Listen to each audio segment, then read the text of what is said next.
আমাদের local leader Mizanur Rahman বাবু সাহেব, উনি 2016-তে প্রথম নির্বাচিত হয়। উনি নির্বাচিত হওয়ার পর থেকে আমাদের গৌরীপুর সমষ্টিতে রাস্তাঘাটের থেকে আরম্ভ করে কবরস্থান, ঈদগাহ মাঠ, শ্মশান, বিভিন্ন উন্নয়নমূলক কাজ আজকে সারা সমষ্টিতে জল পটপট। আমাদের ইউডিএফের সাপোর্টার, ইউডিএফের কর্মী যারা আছে তাদের অনুদান এটা। কারণ ভালো একজন মানুষকে নির্বাচিত করার জন্য সারা সমষ্টিতে ভালোভাবে কাজ হয়েছে। সেই সাথে আমাদের ঘাগেরাইগাঁ অঞ্চল, বড়াইবাড়ি অঞ্চল, আপনারা সবাই জানেন যে এই অঞ্চলে ডেভেলপমেন্টটা কিভাবে করা হয়েছে। যদি একটা করে বলা হয় হয়তো অনেক টাইম লাগবে। আপনারা নিজেই জানেন যে আমাদের এমএলএ সাহেব, আমাদের এমপি সাহেবের নেতৃত্বে এই অঞ্চলে কি কি কাজ হচ্ছে।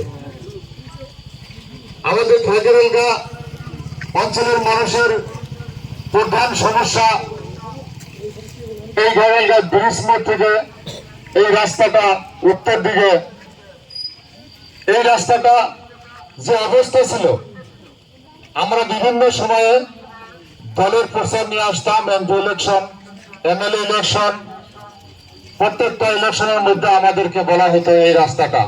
বিশেষ করে আমি এই অঞ্চলের ছেলে হিসেবে আমার কাছে মানুষগুলা জানাইতো যে এমএলএর সাথে সবসময় লাগে, তুমি আমাদের রাস্তা কিন্তু লাগবেই। বড়াইবাড়ি রাস্তা সম্পর্কে আপনারা জানেন যে এমএলএ হওয়ার পর থেকে কয়েকবার স্যাংশন হয়েছে।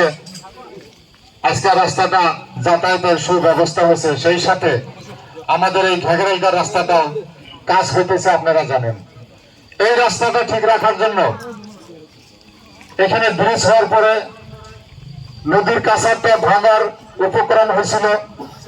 আমরা সবাই মিলে এমএলএ সবার সাথে আলোচনা করে বোল্ডার পিচিং এর ব্যবস্থা করা হয়েছে। আমাদের বাইরেগাঁও ব্রিজের এখানে বর্ষার সময় ভাঙন হয়েছিল, সেখানেও বোল্ডারের কাম করা হয়েছে আমাদের এই এমএলএ সাহেবের নেতৃত্বে। আমরা ডেভেলপমেন্টের সাথে জড়িত হয়ে আছি। এমএলএ সব সারা সমষ্টিতে যেভাবে ডেভেলপ করছে, আজকে বিভিন্ন দলের লোক আসবে, রাজনৈতিক ভাবে বিভিন্ন বক্তব্য রাখবে আপনাদের সামনে। আমরা হে করব, কিন্তু আমি বলি বা আপনারা বলতে পারবেন যে আমরা কাজ করে দেখানোর পরে আপনাদের সঙ্গে কথা বলতেছি। আপনারা এমএলএ সাহেবকে ভোট দিচ্ছেন, বদরুদ্দিন সাহেবকে ভোট দিচ্ছেন। আজকে আমাদের এই অঞ্চলের মূল কলেজ আলমগঞ্জ রাঙামাটি কলেজ।